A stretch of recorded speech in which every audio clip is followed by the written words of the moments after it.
Hey everyone, क्या हाल चाल है सभी का स्वागत है next lecture of chemical bonding में। एंड इस पर्टिकुलर वीडियो में हम लोग फॉर्मल चार्ज और फजान्स रूल को देखने वाले हैं ना। छोटा सा यार ये लेक्चर रहेगा, छोटा सा वीडियो रहेगा। जो भी यार जो टॉपिक्स बीच में बचे हुए थे उसको हम लोग कवर कर रहे हैं, Fajans rule as well as हम लोग आपका फॉर्मल चार्ज देखने वाले हैं इस पर्टिकुलर वीडियो में। ठीक है, तो चलो स्टार्ट करते हैं यार। सबसे पहले देखते हैं फॉर्मल चार्ज। ठीक है, फॉर्मल चार्ज होता क्या है? फॉर्मल चार्ज आपको इंडिविजुअल एटम्स पे कितना चार्ज प्रेजेंट है ये बताता है। क्या बताता है? चार्ज, मैं यहां पे लिख देता हूं, ये क्या बताता है? It is basically charge present, it is basically charge present on individual, charge present on individual atoms. Individual atoms पे जितना भी चार्ज प्रेजेंट रहता है वो आपको फॉर्मल चार्ज बताता है। देखो यार, सीधा सीधा इसका फॉर्मूला है, एक फॉर्मूला है, वो आपको अप्लाई करना है और किसी भी आप एटम पे उसका जो इंडिविजुअल एटम है उस पर कितना चार्ज प्रेजेंट है ये आप बता सकते हो। देखो क्या फॉर्मूला है, फॉर्मल चार्ज एफ सी से रिप्रेजेंट कर रहे हैं, is equal to valence electron. ठीक है, सबसे पहले क्या लो, उस एटम के वैलेंस इलेक्ट्रॉन लो, minus non bonding electron, minus कर दीजिए, माइनस बॉन्डिंग इलेक्ट्रॉन बाय 2। जितने भी बॉन्डिंग इलेक्ट्रॉन है, जो भी बॉन्ड में काम आ रहे हैं ना, उसको डिवाइडेड बाय 2 कर दीजिए। नॉन बॉन्डिंग इलेक्ट्रॉन ले लीजिए। ये दोनों चीजें आपको माइनस करनी है, किससे? वैलेंस इलेक्ट्रॉन से।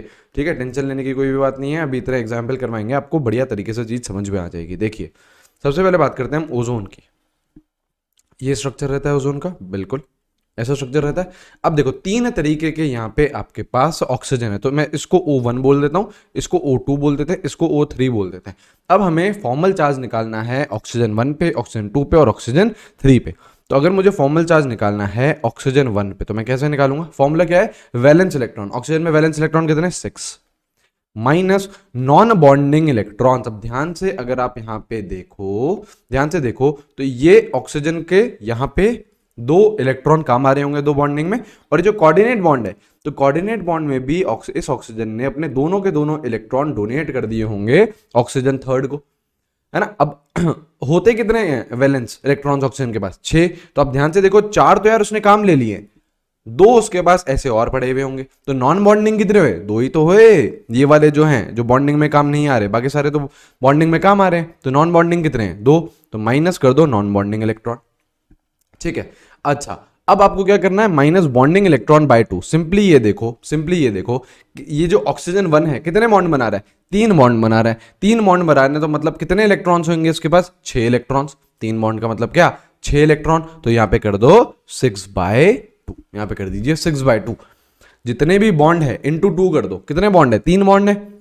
एक बॉन्ड में हमें पता है 2 इलेक्ट्रॉन होते हैं, तो 3 बॉन्ड में कितने इलेक्ट्रॉन होंगे? 6। तो 6/2 कर दीजिए। तो चार्ज कितना आ रहा है? +1 आ रहा है। चार्ज कितना आ रहा है? +1। अब ट्राई करिए, O2 पे ट्राई करिए और O3 पे ट्राई करिए। चलिए फटाक से ट्राई करो, सोचो सोचो सोचो कैसे करेंगे। वैलेंस इलेक्ट्रॉन कितने हैं? Valence electron 6 minus, correct. O2 पे देखो, O2 को देखो, 2 तो इसने बॉन्डिंग में काम में ले लिए, 2 बॉन्ड बना रहा है, तो 2 इसने बॉन्डिंग में काम में ले लिए। वैलेंस है कितने? 6। तो बाकी 4 इधर ऐसे पड़े हुए होंगे, करेक्ट। तो नॉन बॉन्डिंग इलेक्ट्रॉन कितने हैं? 4 माइनस, माइनस अब आपको क्या करना है? Bonding electron by 2। तो देखो, ऑक्सीजन जो सेकंड है कितने बॉन्ड बना रहा है? 2 बॉन्ड बना रहा है। तो कितने इलेक्ट्रॉन? 4 इलेक्ट्रॉन। तो 4/2 कर दीजिए, करेक्ट। जितने बॉन्ड बना रहे, कितने बॉन्ड बना रहा है ऑक्सीजन? 2 बॉन्ड बना रहा है ना। तो इलेक्ट्रॉन्स कितने हो गए? 4। तो आपके 4 बॉन्डिंग इलेक्ट्रॉन्स हो गए, डिवाइडेड बाय 2 कर दीजिए, करेक्ट। तो अब इसको करोगे तो आंसर क्या आ रहा है? 0 आ रहा है। ऐसे अब O3 निकालो।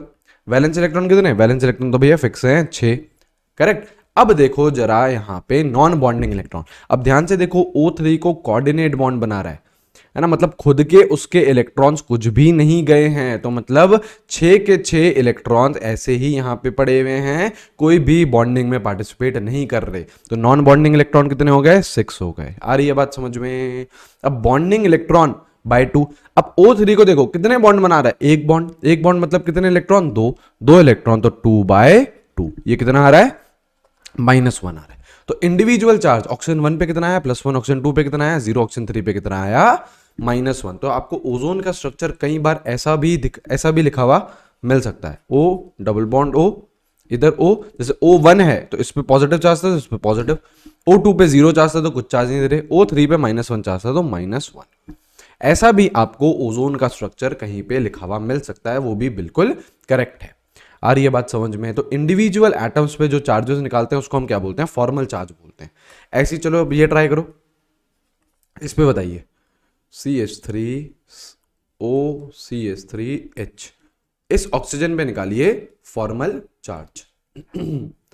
निकालिए, कैसे निकालोगे फॉर्मल चार्ज? कैसे निकालोगे? नंबर ऑफ वैलेंस इलेक्ट्रॉन कितने हैं? 6 माइनस नॉन बॉन्डिंग इलेक्ट्रॉन्स। अब ध्यान से देखो यहाँ पे नॉन बॉन्डिंग इलेक्ट्रॉन्स में अगर आप लोग देखोगे तो ये देखो 3 तो इसने क्या कर लिए, यहां पे बॉन्ड बना लिए, 3 तो बॉन्ड बना लिए, बाकी 3 इसके पास क्या होंगे? 3 इसके पास क्या होंगे? 3 इसके पास होंगे नॉन बॉन्डिंग वाले, तो 3 नॉन बॉन्डिंग वाले ले लिए, 3 इसने नॉन बॉन्डिंग वाले ले लिए। अच्छा माइनस अच्छा ये एक सेकंड, ये कोऑर्डिनेट बॉन्ड है यार, रुको, ये वाला जो बॉन्ड है ना, ये वाला बॉन्ड है जो कोऑर्डिनेट बॉन्ड है। हाँ अब देखो, अब वीडियो पॉज करो और अटेम्प्ट करो, अब वीडियो पॉज करिए और अटेम्प्ट करिए। अब देखो, ध्यान से देखो, ये तो जो नॉर्मल दो कोवलेंट बॉन्ड से CH3 के साथ, उधर तो एक एक इलेक्ट्रॉन गया किसका? ऑक्सीजन का। जो आपका वो था कोऑर्डिनेट बॉन्ड था, वहां पे 2 इलेक्ट्रॉन गए किसके? ऑक्सीजन के। तो आपके 4 इलेक्ट्रॉन्स काम आ चुके हैं ऑक्सीजन के, तो 2 इलेक्ट्रॉन कहां होंगे? नॉन बॉन्डिंग में होंगे, तो 2 जाएंगे नॉन बॉन्डिंग में। माइनस आप देखो number of bonds formed by oxygen, कितने बॉन्ड बना रहे? 3 बॉन्ड बना रहे, तो इलेक्ट्रॉन कितने? 6 इलेक्ट्रॉन, 6 तो डिवाइडेड बाय 2, तो आपका जो फॉर्मल चार्ज आ रहा है वो कितना आ रहा है? +1 आ रहा है। अब देखिए, अब हम बात करते हैं फजान्स रूल की, है ना, तो ध्यान से सुननी है, बहुत अच्छे से आपको ये चीज समझ में आ जाएगी। सबसे पहला पॉइंट ये है कि नो बॉन्ड इज 100% आयनिक और 100% कोवलेंट। ये मैं आपको पहले भी समझा चुका हूं कि कोई सा भी बॉन्ड ले लो, उसमें कुछ ना कुछ आयनिक कैरेक्टर रहता है, कुछ ना कुछ कोवलेंट कैरेक्टर रहता है। कोई सा भी बॉन्ड 100% आयनिक नहीं है, कोई सा भी बॉन्ड 100% कोवलेंट नहीं है। अगर आपको, जैसे हम डायपोल मूवमेंट यूज करते थे, देखो क्या बोल रहा है, dipole movement is used to find ionic nature in covalent bond. अगर कोई सा बॉन्ड कोवलेंट है, मेजरली वो कोवलेंट बॉन्ड है, तो उसमें अगर आपको आयनिक नेचर निकालना है तो आपको डायपोल मूवमेंट का यूज लेना पड़ता है। और सिमिलरली अगर आपका कोई सा भी बॉन्ड आयनिक बॉन्ड है और उसमें आपको कोवलेंट नेचर निकालना है तो आपको क्या यूज करना पड़ता है? फजान्स रूल यूज करना पड़ता है। मतलब अभी आपके कौन से बॉन्ड्स आने वाले? आयनिक बॉन्ड आने वाले। मेजरली उसमें कौन सा कैरेक्टर होगा? आयनिक कैरेक्टर होगा, लेकिन कुछ ना कुछ कौन सा कैरेक्टर रहेगा? कोवलेंट भी कैरेक्टर रहेगा। तो अगर आपको covalent character in ionic bond पहचानना है तो कौन सा रूल फॉलो करोगे आप? फजान्स रूल फॉलो करोगे, राइट। अब ये कोवलेंट कैरेक्टर डेवलप कैसे होता है? जैसे सपोज करो, जैसे आयनिक बॉन्ड है आपका, तो कटायन और अनायन होएगा। सपोज करो ये है आपका कटायन, ठीक है। अनायन की साइज जनरली क्या रहती है? बड़ी रहती है, अनायन की साइज बड़ी है। अब देखो होता क्या है, ये जो कटायन है अनायन को क्या करेगा? अट्रैक्ट करेगा। तो जो यहां वाले इलेक्ट्रॉन्स होंगे जो कटायन के नजदीक हैं, इनको तो ये ज्यादा ताकत से खींचेगा। जो नजदीक वाले इलेक्ट्रॉन्स होंगे उनको तो ये ज्यादा ताकत से खींचेगा। और ये जो ब्लू वाले इलेक्ट्रॉन्स हैं, जिनको मैं ब्लू से मार्क कर रहा हूं, यहां पे भी इलेक्ट्रॉन्स होंगे, तो इनको ये कम ताकत से खींचेगा। ऑब्वियसली डिस्टेंस की बात है, जो नजदीक वाले इलेक्ट्रॉन्स होंगे उनको ज्यादा ताकत से खींचेगा, और जो पीछे वाले इलेक्ट्रॉन्स हैं उनको कम ताकत से खींचेगा। तो इस चक्कर में क्या होता है? अनायन की शेप डिस्टॉर्ट हो जाती है, ऐसी कुछ शेप हो जाती है। पता है कैसा बन जाता है? ये बन जाते हैं, ये तो देखो कटायन तो एज इट इज है, अनायन की ऐसी शेप आ जाती है, अनायन की ऐसी शेप आ जाती है, डिस्टॉर्ट हो जाता है अनायन। इस डिस्टॉर्शन ऑफ शेप के चक्कर में ही कोवलेंट कैरेक्टर डेवलप हो जाता है आयनिक बॉन्ड में, ठीक है। This distortion of shape of anion leads to covalent character. ये जो अनायन की शेप डिस्टॉर्ट हो रही है, इसकी वजह से कोवलेंट कैरेक्टर डेवलप हो रहा है। And this is known as, इसी प्रोसेस को क्या बोलते हैं? This is known as polarisation. This is known as polarisation. इसको क्या बोला जाता है? पोलराइजेशन बोला जाता है। और जितनी ज्यादा ये जो शेप है अनायन की वो बिगड़ेगी, उतना ही ज्यादा पोलराइजेशन होएगा और उतना ही ज्यादा कोवलेंट कैरेक्टर डेवलप होगा। तो क्या मैं ये कह सकता हूं कि जो कोवलेंट कैरेक्टर है that is directly proportional to polarisation. तो जितना ज्यादा यार पोलराइजेशन होगा, जितनी ज्यादा शेप बिगड़ेगी अनायन की, उतना ही ज्यादा कोवेलेंट कैरेक्टर डेवलप होने वाला है। हाँ या ना? बिल्कुल सही है, बिल्कुल सही है। जितनी ज्यादा शेप बिगड़ेगी अनायन की, उतना ही ज्यादा पोलराइजेशन होगा, जितना ज्यादा पोलराइजेशन होगा उतना ही ज्यादा कोवेलेंट कैरेक्टर डेवलप होने वाला है। ये चीज करेक्ट है। अब हमें ये देखना है कि यार कौन कौन से ऐसे फैक्टर्स हैं जिन पे आपका पोलराइजेशन डिपेंड करता है, जिन पे आपका कोवेलेंट कैरेक्टर डिपेंड करता है। तो देखो, सबसे पहले ये समझो पोलराइजिंग पावर क्या है और पोलराइजेबिलिटी क्या है। तो पोलराइजिंग पावर क्या है? एबिलिटी ऑफ कटायन, किसकी एबिलिटी? कटायन की। तो polarise an anion is known as polarising power of cation. देखो, पोलराइज करता कौन है? कटायन। पोलराइज होता कौन है? अनायन। समझ पा रहे हो?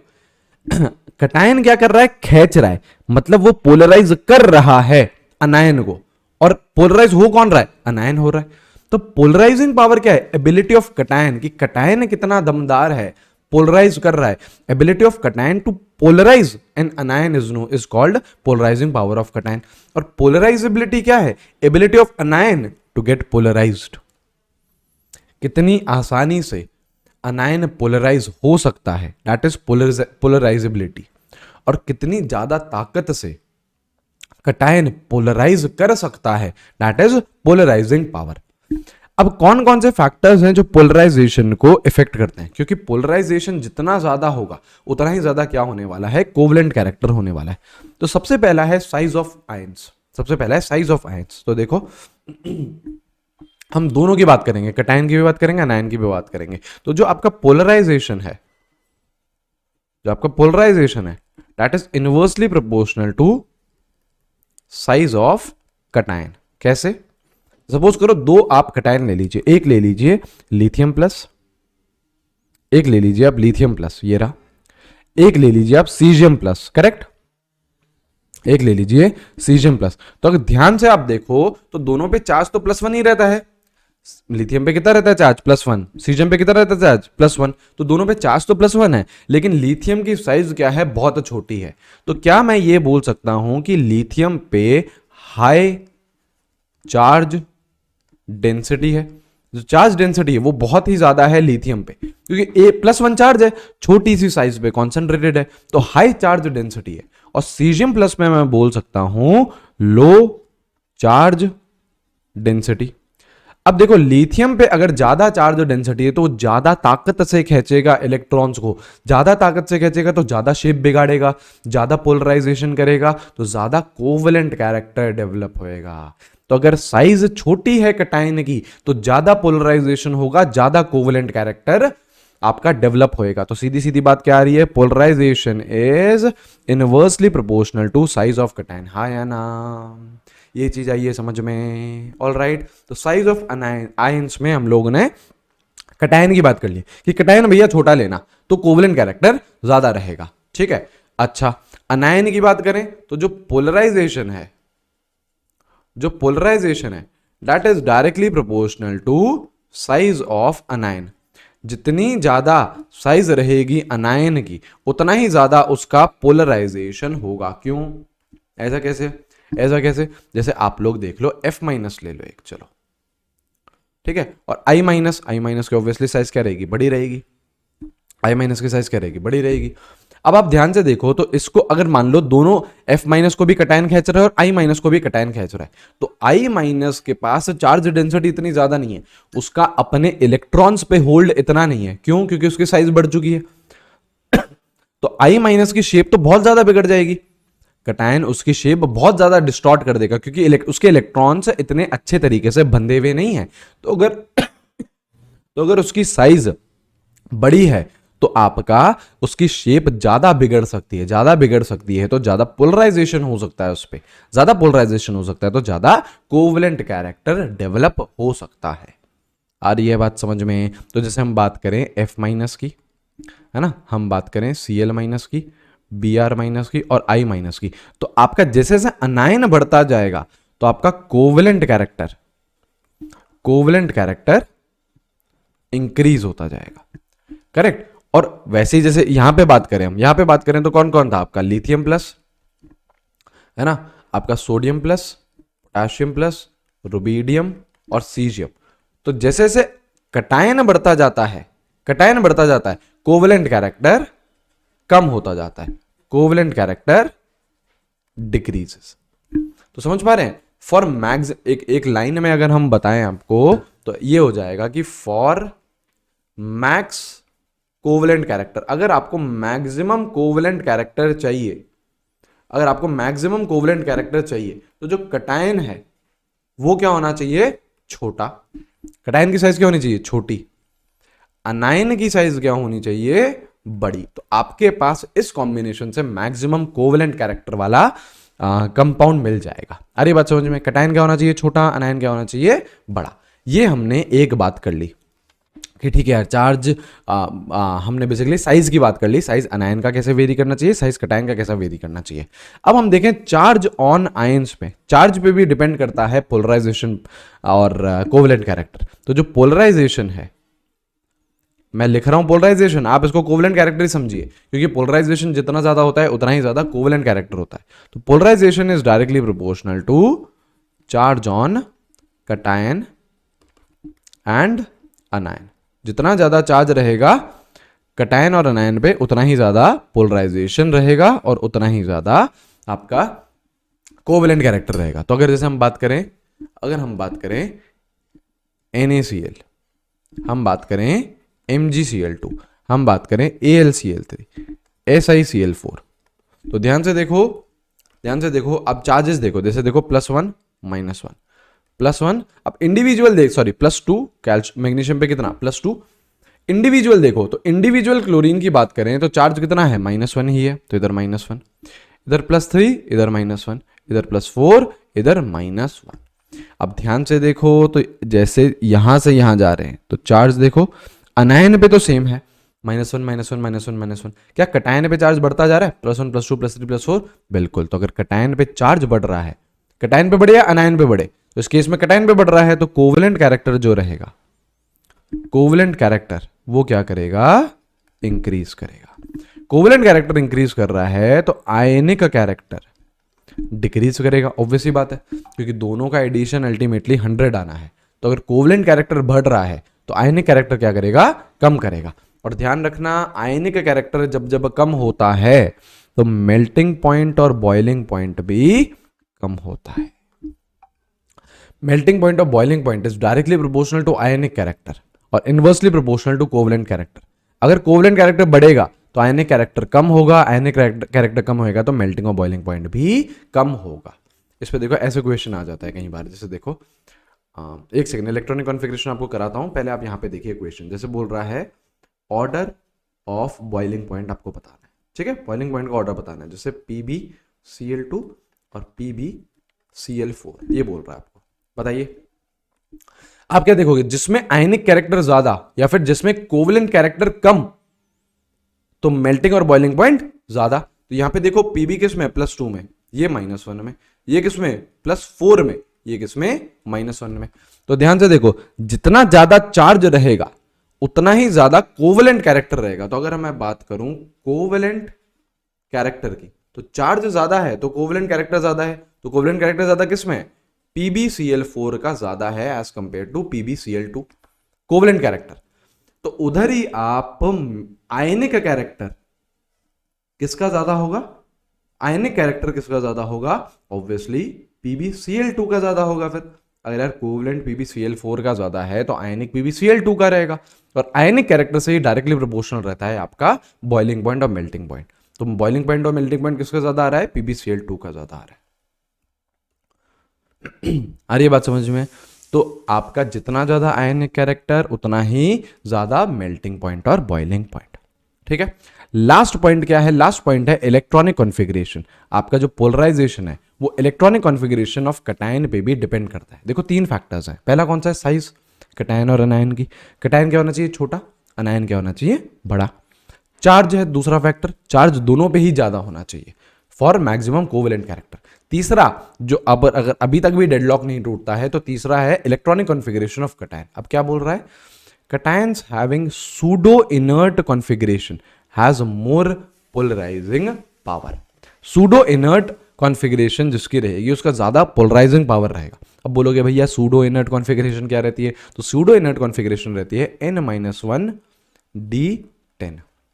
अगर ऐसा कुछ है n-1 d10 है कॉन्फ़िगरेशन, तो आपका सूडो इनर्ट कॉन्फ़िगरेशन रहता है और उसका ज़्यादा पोलराइजिंग पावर रहता है। जैसे देखो बोल रहा है CuCl है और NaCl है, इसमें आपको कंपेयर करना है जिसमें किसमें ज़्यादा कोवेलेंट कैरेक्टर है। तो देखो चार्जेस तो दोनों पे सेम सेम है, साइजेस भी ऑलमोस्ट सेम रहती है। जैसे देखो +1 -1 +1 -1, साइजेस भी ऑलमोस्ट सेम रहती है। तो अब तीसरा फैक्टर इलेक्ट्रॉनिक कॉन्फ़िगरेशन, तो इसमें देखो कॉपर किस में है, +1 में है। इलेक्ट्रॉनिक कॉन्फ़िगरेशन लिखो, ये सिखाया है। न्यूट्रल कॉपर की कितनी होती है, एर्गन 3d10 4s1। कॉपर +1 रहेगा तो कहां से इलेक्ट्रॉन निकलेगा, यहां से, करेक्ट। तो इसकी इलेक्ट्रॉनिक कॉन्फ़िगरेशन क्या है, एर्गन क्या आ रही है 3d10। और इसकी देखो सोडियम प्लस की, तो इसकी तो सिंपली आ रही है आपकी नियॉन जैसी आ रही है ना। इसकी कैसे आ रही है, नियॉन जैसी। तो भैया इसकी तो इनर्ट गैस कॉन्फ़िगरेशन है, इसकी क्या है, इनर्ट गैस कॉन्फ़िगरेशन आ रही है, ठीक है। और कॉपर प्लस की क्या आ रही है, कॉपर +1 की, तो एर्गन 3d10, मतलब जो एक इनर शेल में जो डी है वो पूरा भरा हुआ है, मतलब इसकी कौन सी आ रही है, सूडो इनर्ट गैस कॉन्फ़िगरेशन। तो ज्यादा पोलराइजिंग पावर किसकी होती है, सूडो इनर्ट कॉन्फ़िगरेशन की होती है। या क्या बोल सकता हूं मैं यहां पे, Cu+1 has more polarising power than Na+। तो जिसकी पोलराइजिंग पावर ज्यादा, किसकी ज्यादा, Cu+ की ज्यादा, तो कोवलेंट कैरेक्टर भी ज्यादा किसका, CuCl का। Therefore CuCl has more covalent character. आई है बात समझ में। अच्छा, अगर कोवलेंट कैरेक्टर ज्यादा रहेगा तो आयनिक कैरेक्टर कम रहेगा, आयनिक कैरेक्टर कम रहेगा तो मेल्टिंग पॉइंट और बॉइलिंग पॉइंट भी कम रहेगा, ठीक है। तो एक छोटा सा लेक्चर जिसमें हम लोगों ने फॉर्मल चार्ज और फजान्स रूल पढ़ लिया। ऑलराइट, तो फिर मिलेंगे हम लोग हमारे नेक्स्ट लेक्चर में। Till then take care everyone, have a great day, see you guys, bye bye.